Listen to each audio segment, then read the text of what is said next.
अस्सलामुअलैकुम। Kitchen with Shaheen aunty में मैं आप सबको खुश आमदीद कहती हूँ। आज मैं अपने किचन में रात की बची हुई रोटी से बहुत ही चटपटी चटखारेदार रेसिपी बना रही हूँ। यकीन करें ये इतने मज़े की बनती है कि आप जानबूझकर रोटियां बचाएंगे। तो इस मेरे पास जो है इस वक्त 4 रात की बची हुई रोटियां हैं। तो सबसे पहले हमने रोटी को जो है बड़े-बड़े टुकड़ों में तोड़ लेना है। आपने बिल्कुल छोटे टुकड़े नहीं करने हैं वरना फिर मज़ा नहीं आएगा। तो मैं तमाम रोटियों को बड़े टुकड़ों में तोड़ लेती हूँ।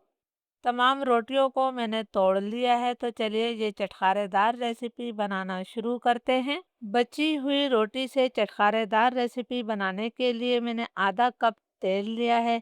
लेकिन अभी कढ़ाई में मैंने जो है 3 से 4 खाने के चम्मच तेल डाला है। बाकी तेल को हम साइड पर रख देते हैं और इस तेल को मैं गरम कर लेती हूँ। तेल गरम हो गया है। हमने जो रोटियां तोड़ कर रखी हैं वो तमाम रोटियां मैंने इसमें डाल दी हैं।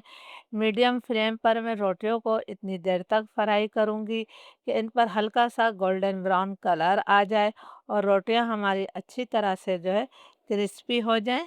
रोटियों को फ्राई करते हुए मुझे 3-4 मिनट हो गए हैं। आप देख सकते हैं कि रोटियां हमारी गोल्डन ब्राउन हो गई हैं, यानी कि ये क्रिस्पी हो गई हैं। तो अब मैं तमाम रोटियों को कढ़ाई से निकाल लूँगी।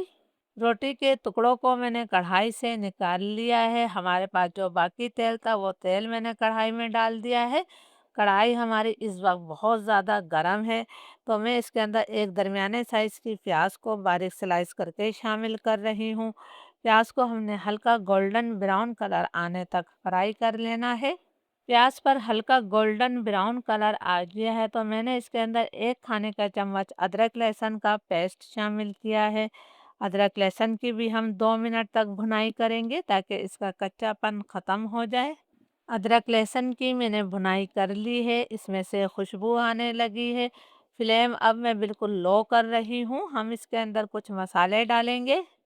1 चाय का चम्मच मैंने नमक शामिल किया है। नमक डालते वक्त इस चीज़ का ख्याल रखिएगा कि रोटियों में पहले से ही नमक मौजूद होगा। 1 चाय का चम्मच मैंने घर का पिसा हुआ धनिया पाउडर शामिल किया है। 1 चाय का चम्मच ही मैं इसके अंदर ज़ीरा पाउडर डाल रही हूँ। ये भुना हुआ ज़ीरा नहीं है। 1 चाय का चम्मच ही मैंने लाल मिर्चों का पाउडर शामिल किया है। नमक मिर्च आप अपने टेस्ट के मुताबिक ले सकते हैं। 1/4 टीस्पून मैंने हल्दी पाउडर शामिल कर दिया है। बिल्कुल लो फ्लेम पर इन मसालों को मैं 40 सेकंड तक भून लूँगी। आपने लेकिन मसालों को जलाना नहीं है। 40 सेकंड तक मसालों की मैंने भुनाई कर ली है। अब मैं इसके अंदर 3 दरमियाने साइज़ के टमाटरों को छोटे टुकड़ों में काट कर शामिल कर रही हूँ। यहाँ पर हमने टमाटर को अच्छी तरह से मसाले के साथ मिक्स कर लेना है। ये मैंने टमाटरों को अच्छी तरह से मिक्स कर लिया है। फ्लेम में लो टू मीडियम कर रही हूँ और लो मीडियम फ्लेम पर हम इसे 5-6 मिनट तक ढककर पकाएंगे ताकि टमाटर हमारे नरम हो जाएं। लो मीडियम फ्लेम पर टमाटरों को पकते हुए 5-6 मिनट हो गए हैं। आप देख सकते हैं कि टमाटर हमारे अच्छी तरह से नरम हो गए हैं। अब मैं इन टमाटरों को मैश करते हुए 2 मिनट तक और भून लूँगी ताकि ये बिल्कुल मसाले का हिस्सा बन जाए। बहुत ही झटपट ये रेसिपी तैयार होती है और यकीन करें इतने मज़े की बनेगी कि आप बार बार बनाएंगे। जब हम इसमें दही का इस्तेमाल करेंगे तो इसका जायका कई गुना बढ़ जाएगा। टमाटर हमारे अच्छी तरह से मैश हो गए हैं, यानी हमारा बेहतरीन सा मसाला तैयार हो गया है। अब जो हमने रोटियां फ्राई करके रखी हैं तमाम रोटियां मैं डाल देती हूँ।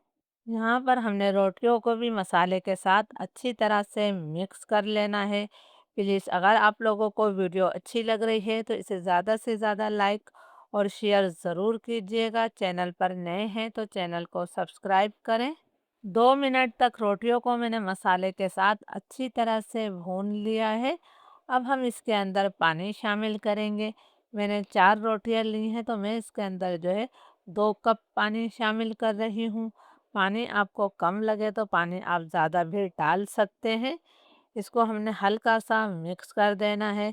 फ्लेम में लो टू मीडियम कर रही हूँ और लो मीडियम फ्लेम पर हम इसे ढककर जो है 5 से 6 मिनट तक पका लेते हैं।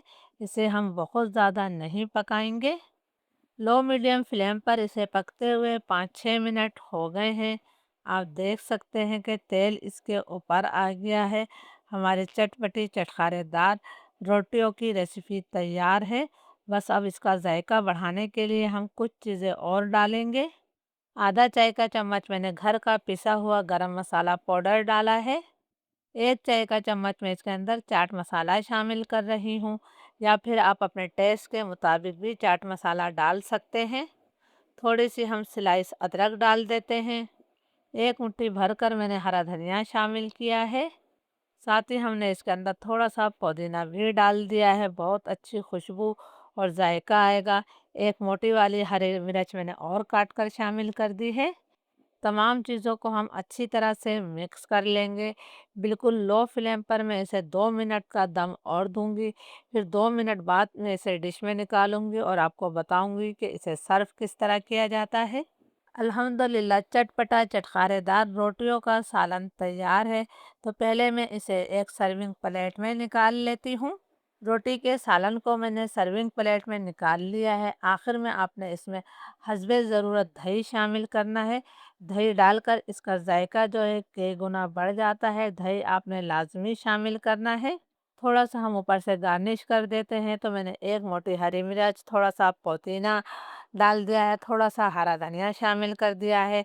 आप चाहें तो ऊपर से जो है आपने चाट मसाला भी डाल देना है। मैंने स्लाइस अदरक डाल दी है, नींबू रख दें आप साथ में।